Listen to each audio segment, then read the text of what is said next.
Thank you very much for coming out on a weeknight in Fresno in the summer. I know it's been very hot here, and I appreciate it.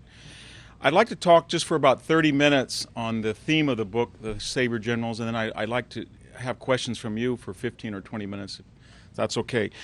You know, there's a whole genre of generals, leadership, in the terms of what succeeds and what fails. So there was a 19th century genre, the Great Captains, by a man named Dodge. There was the great battles of the world, and we were supposed to learn that across time and space, Saladin or Hannibal or Wellington and Napoleon had particular characteristics. They were audacious, or they were calm under fire, or they were especially schooled in military history. Some magic ingredient that they shared with like kindred souls across the centuries.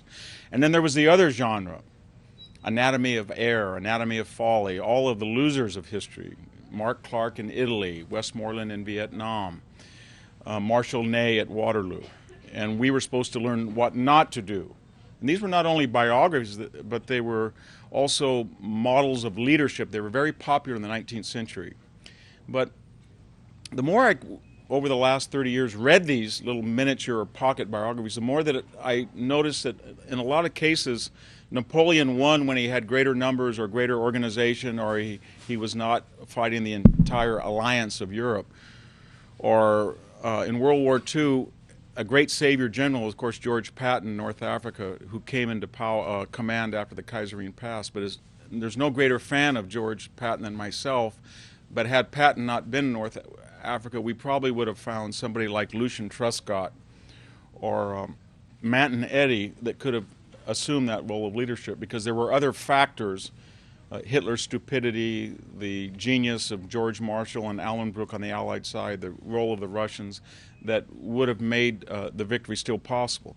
So I tried to look across history and say, well, what happens when the war was lost? Not only lost tactically, strategic, politically, but the people, whether it was mostly in a consensual society, but sometimes in authoritarian governments, they gave up as well. And then the war was not lost. And who came in at the 11th hour and why, and what can we learn from them? Well, it turned out there's dozens of people. You know, Curtis LeMay took over the B-29 program when they said it wouldn't work, and the rest is history, what he did at Japan. But again, I was looking for generals where there was no hope, and if you took an individual out of the battle equation, it was clear to me they would have lost. And I tried to look at the personal characteristics or the command style or the level of erudition or experience they had. And so I took Themistocles of Athens, and I'll give you a little 5-second summary of each one, and then I'll go back and talk about what the traits were that were common to all of them. And remember, in 480 in September, there was no Athens. It had been burned to the ground by the Persians, been occupied by Xerxes. It was the largest invasion of Europe until D-Day, 250,000 people. They swept from Anatolia all the way down to northern Greece. There was no Greece left. It was just the Peloponnese and about 17 city-states. Athens was the demarcation line. The great city-state of Sparta wanted everybody to retreat across the Isthmus of Corinth and give up. One man said, no, we cannot. In fact, if you leave us by ourselves, we'll sail away. And they had a large fleet of about 200 ships. The Allies together had about 370. And they were outnumbered, depending on whose figures you believe in antiquity, 3 or 7 to 1. And one man decided to make that stand, and he could make that stand because for the last 10 years, while everybody had been advocating that the marathon model of infantry was a way to protect Athens, one man said, no, we've got to invest in ships and sailors, the poor, radical democracy.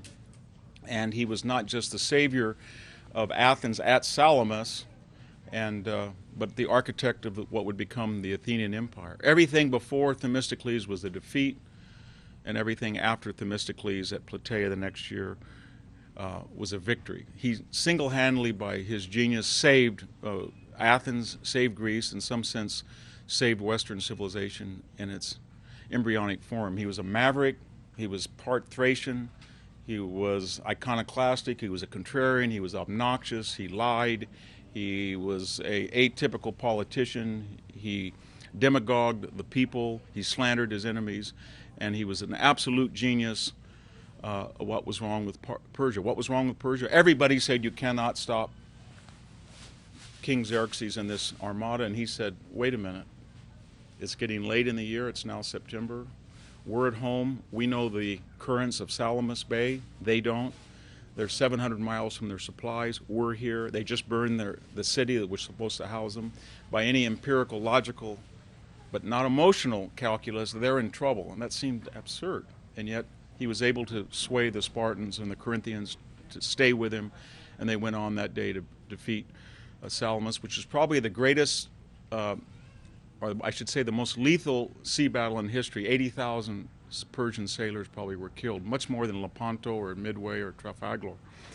The second person that I looked at, if you fast forward almost 1,000 years, we don't really know much about him anymore. If I say Belisarius, maybe some of you have read Robert Graves' great novel, Count Belisarius, but otherwise we don't know who he was. He was a very obscure guy. The Byzantine Empire, remember, in the 6th century A.D., we're talking about 525 to about 545, was on the ropes. Rome had for a century lost the West. The Vandals, Visigoths, Ostrogoths had overrun Italy. They had occupied North Africa. They had cut the empire in two. The Greek segment, the Greek-speaking Roman Empire, had collapsed around Constantinople and areas in Anatolia, and they were swarmed on their frontiers mostly by what we would call the Sassanids or the Persians. And this is right before the rise of Islam, and it looked pretty bleak. An iconoclastic king named Justinian, emperor in the Byzantine context, had a wild idea of 100 years after the fall of much of the Western Empire to retake it. And he entrusted this 20-something young man named Belisarius. He sent him east, and he began to win. He defeated the Persians. He went all the way to Iraq. He fortified the border between Byzantium and Persia. He fortified what we call now the Holy Land, the Middle East. And then, most spectacular of all, he sent an armada with only about 18,000 men, about 800 miles all the way to where what we would call Tunisia and Libya and parts of Morocco, which had been overrun by Vandals for 100 years. Some of you who are fans of St. Augustine remember him being trapped at Hippio Regius, where the Vandals overran North Africa, and that was sort of the sign, the first inroad that marked the end of Roman civilization. Very tragic to read. And yet, in a matter of 90 days, Belisarius took back North Africa, reclaimed it for Christian, Greek-speaking Byzantium, proclaimed that he had united the West, and didn't stop there. He went to Sicily, did the same thing, and then he went into Italy. And just as Themistocles was sort of a renegade, so was Belisarius. In a nation of Greek speakers, he was a Latin-speaking Thracian, which really did him well in the West where people spoke Latin. He was young, and unlike most Byzantine commanders, he was not corrupt. He had two main tenets, because the Byzantines, as you know, were always outnumbered. They relied on discipline and technology and mercenaries, but he said that he had to be a fish that swam in a local pond. So he enforced strict discipline on soldiers. They did not loot or steal from the Berbers or the Sicilians or the Italians. But in the first sign of counterinsurgency strategy, he incorporated local populations to help him, and he used lightning-quick tactics. He avoided pitched battle, and he was able, in a period of 25 years, to reclaim, at least for 2 generations, Byzantine power in the West. When Belisarius started, the Byzantine Empire was about 40% of the former Roman Empire, and when he finished, it was 80%. And some of you say, well, Justinian died, there was a great plague that wiped out 1 million Byzantines. Belisarius ended up in poverty and blind, and a lot of that land was either lost to the Visigoths, the Lombards, or the rise of Islam. Yes, but what it did, it provided a critical cushion around Byzantium, because lo and behold, where most people thought that the Greek speakers in the West would fall around 600 AD, they lasted 900 more years. Didn't fall to that Black Tuesday, 1453. All because of the efforts of, I think, one man, Belisarius. It was the heyday of Byzantium. This is when the great Hagia Sophia church was built by Justinian, and there was the the great blues and greens rivalries in the Hippodrome, and he was a man of his times.